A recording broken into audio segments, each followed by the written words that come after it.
I should probably explain this, huh? Hello, boys, girls, and individuals. Afro Kid's gonna learn you a thing or two about crafts. For one, this video is acting as a behind the scenes look onto how I made my previous video. So if you haven't seen that, go ahead and check it out. Now that you've seen that video, or not depending on who you are, now we can get into why I even decided to make this. If there's two things in this world I like, it's D&D and fighting games. So why not combine the two and make a D&D fighting game? Well, sort of.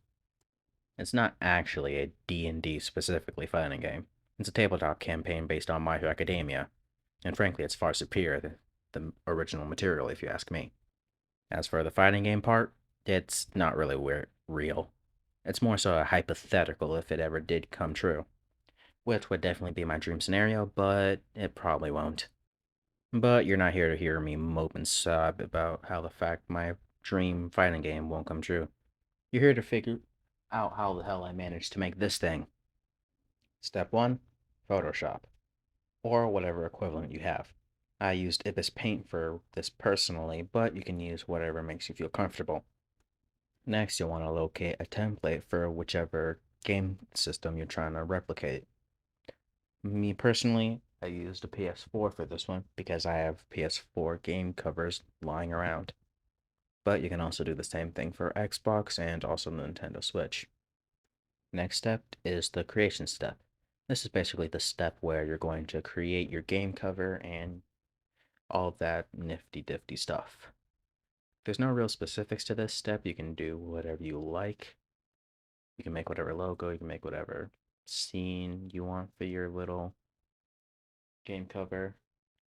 But just make sure it goes within the confines of the template itself, so the art isn't hanging off of the game cover. After that is complete, next you can move to another program that'll help you really get the dimensions out. I started on Ibis Paint and then moved to Photoshop so I can perfect the dimensions, and after that, I printed it out on a piece of paper. You're typically supposed to use gloss paper, but I didn't have any of that laying around, so unfortunately I had to just use letter paper.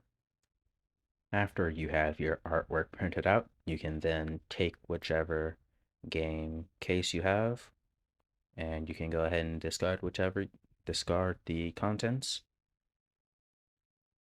Give me a second. I had to record this one hand. You can take whatever contents and just throw them away. Well, that depends if you really care about the game, in which case I don't care. After you're done with that, you can then simply replace it with your own art.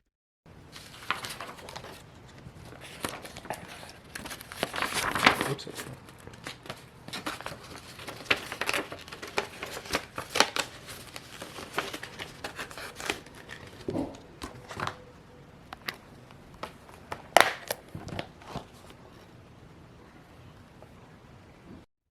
And if that's where you want to stop, then you can stop right here. You already have your own cover art, and for most people that would do it. But you're not most people. Or at least I hope you're not. Because most people don't make the world go around. What you're here for is to learn how to make that sweet CD. Well, unfortunately, I'm pretty sure I scrubbed whatever usability that CD had, so if you're going to be doing this, I hope you don't have any intentions of using the CD. For that very reason, that's why I used these old burnable CDs that my dad kind of just had laying around and had no intention of using. These things have no data on them. You can put stuff on them if you want, but they probably won't work considering what we're going to be doing to them pretty soon. Next, they're going to want to have some sticky paper. If you're wondering what the hell I'm talking about this.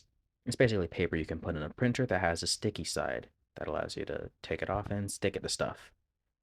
I was lucky enough to have this stuff lying around in my house, but you probably won't be as lucky. And in that case, you'll have to find some type of alternative. After that, I fired Photoshop up once more, and then I put some art in and lined it up with a CD template. This is the most tricky part considering there's no exact dimensions of the CD.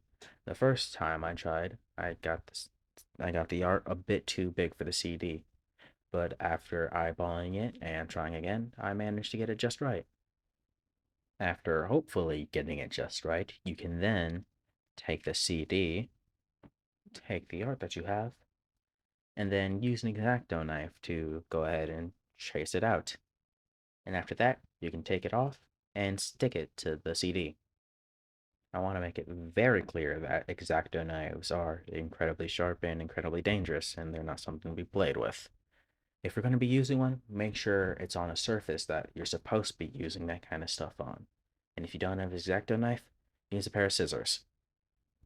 Anyways, that's about it. I was going to get into some of the details about the editing process of the video, but I decided that's a bit too much even for me right now. And most people would probably be bored as hell. Anyways, I hope y'all enjoyed, and I hope y'all decide to make something like this in your own time. Anyways, see ya. God, what am I moist critical?